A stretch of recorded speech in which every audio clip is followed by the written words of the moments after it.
बिस्मिल्लाहिर्रहमानिर्रहीम। गुजरे ज़माने में खुसरो ईरान का एक बादशाह था। उसकी आदत थी कि लिबास तब्दील करके शहर का गश्त करता ताकि रियाया के अच्छे बुरे हालात से बाखबर रहे। एक रोज़ हसब मामूल अपने वज़ीर के साथ शहर की गश्त के लिए निकला। एक चौहोटी सी गली में मकान को देखने लगा कि गरीब किस तरह अपना बसर औकात करते हैं। उन्हें मकानों में औरतों के बोलने की आवाज़ आई। बादशाह बातें सुनने के लिए ठहर गया। दरवाजे से झांक कर देखा तो 3 नौजवान औरतें चरखा काट रही थीं। उनमें से बड़ी बोली, अगर मेरा बस चले तो मैं नान भाई से ब्याह कर लूँ और मुशक्क़त की ज़िंदगी से निजात पालूँ। मंजिली बोली, मैं बादशाह के बावर्ची से निकाह कर लूँ, उम्दा खाने रोज़ रोज़ खाने को मिले। चुहूटी बहन ने कहा, तुम लोग ख्याली पुलाव बना रही हो तो मैं भी बादशाह से ब्याह क्यों न कर लूँ, सारा मुल्क मुझे मल्लिका कहे। फिर वह हंस पड़ी। बादशाह ने वज़ीर को कहा कि इस घर को पहचान लो, सुबह इन तीनों औरतों को दरबार में हाजिर करना।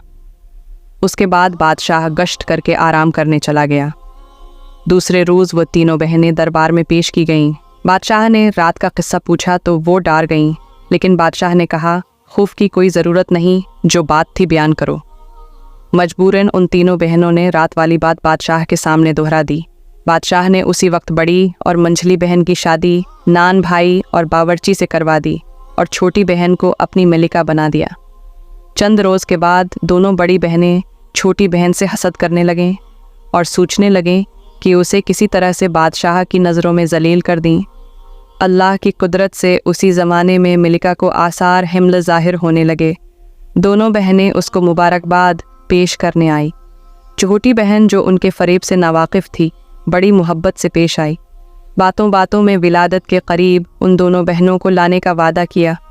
वो राज़ी हो गईं और उन्होंने पुख्ता इरादा किया, जब उनके यहाँ बच्चा होगा तो वह उसको अलग करके बिल्ली का बच्चा उसकी गोद में डाल देंगे और मशहूर कर देंगी कि बिल्ली का बच्चा पैदा हुआ है।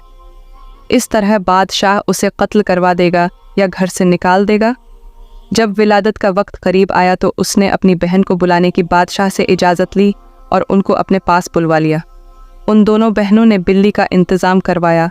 मल्लिका के यहाँ एक इंतहाई खूबसूरत लड़का पैदा हुआ। हासिद बहनों ने बच्चे को टोकरी में बंद करके उसे नहर में बहा दिया और मल्लिका की गोद में बिल्ली का बच्चा रख दिया और सारे महल में मशहूर करवा दिया कि बिल्ली का बच्चा पैदा हुआ है। बादशाह को ये सुनकर बड़ा गुस्सा आया। उसने मल्लिका को कत्ल करना चाहा, लेकिन दाना वज़ीर ने रोका, चंद रोज़ सब्र कीजिए, मुझे इसमें कोई राज मालूम होता है। मल्लिका का इसमें क्या कसूर, जो कुछ कुदरत ने पेट में बना दिया वही पैदा होगा। टोकरी नहर में बहती चली जा रही थी कि बादशाह के माली की नज़र उस पर पड़ी। उसने निकाल कर देखा तो उसमें एक बच्चा था। माली की कोई औलाद नहीं थी। वो खुशी खुशी अपने घर आया और वो बच्चा बीवी के हवाले किया। माली की बीवी ने अपने बच्चे की तरह उसे पालना शुरू कर दिया। माली ने उसका जिक्र किसी से नहीं किया। मुमकिन हो कि कोई शाही राज हो। बच्चा पलता रहा यहाँ तक कि 1 साल का हो गया। दूसरे साल मल्लिका के यहाँ फिर बच्चा पैदा हुआ। बदनसीब मल्लिका ने अपनी बहनों को इस मर्तबा भी बुलवाया।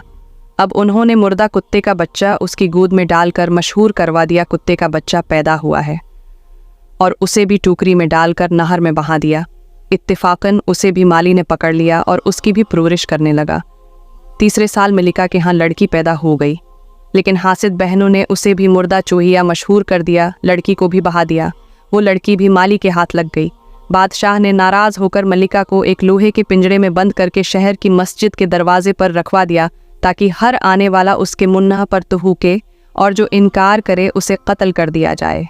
लोग मजबूरन तुहूकते और बादशाह के जुल्म को बुरा समझते। तीनों बच्चे माली के यहाँ परवरिश पाते रहे। माली ने तालीम व तरबियत भी शहजादों की तरह करवाई। लड़की भी पढ़ती रही। बड़े लड़के का नाम माली ने भामन रखा, छोटे लड़के का नाम परवीज़ और लड़की का नाम परीज़ाद रखा। उस ज़माने में मालिन इत्तेफाकन बीमार होकर मर गई। बच्चों को इतना दुख हुआ कि जैसे माँ का होता है। बच्चे पढ़ लिख कर बड़े हो गए। माली भी रुपए पैसे वाला था। उसने बादशाह से इजाज़त लेकर एक महल तामीर करवाया और एक बहुत बड़ा बाग बनवाया, जिसमें एक चिड़िया घर भी था। वो तीनों बच्चों के साथ उसमें रहने लगा। यहाँ रहते हुए ज़्यादा दिन नहीं हुए थे कि माली भी मर गया। बच्चे बहुत परेशान हुए, लेकिन क्या हो सकता था सिवाय सब्र के। दोनों भाई सीरो शिकार के लिए जाते प्रजाद बाग में अपना दिल बहलाते। ये कभी गाना गाते। इत्तेफाकन मिल्का की हासिद बहनों ने आपस में मशूरा किया कि मलिका का तो खूब इंतज़ाम हो गया, लेकिन मुमकिन है कि उन बच्चों का राज खुल जाए, लिहाजा उनको चलता करो। उन्होंने कटनी को बुलवाकर सारा माजरा पेश किया। वो बोली, तुम इत्मीनान रखो, मैं ऐसा कदम उठाऊंगी कि किसी को कानू कान खबर नहीं होगी। एक दिन दोनों भाई शिकार को गए। कटनी उनके करीब आई और प्रीजाद से नमाज की इजाज़त लेकर वज़ू करके नमाज पढ़ने लगी। प्रीजाद उससे मुतासिर हुई, खाना दिया और बाइसरार बाग दिखाने के लिए साथ ले गई। मुक्कार कटनी कहने लगी कि यूँ तो यहाँ हर चीज़ मौजूद है, लेकिन 3 चीज़ों की कमी है। अगर वो मिल जाएं तो फिर ये बाग और भी उम्दा हो जाए।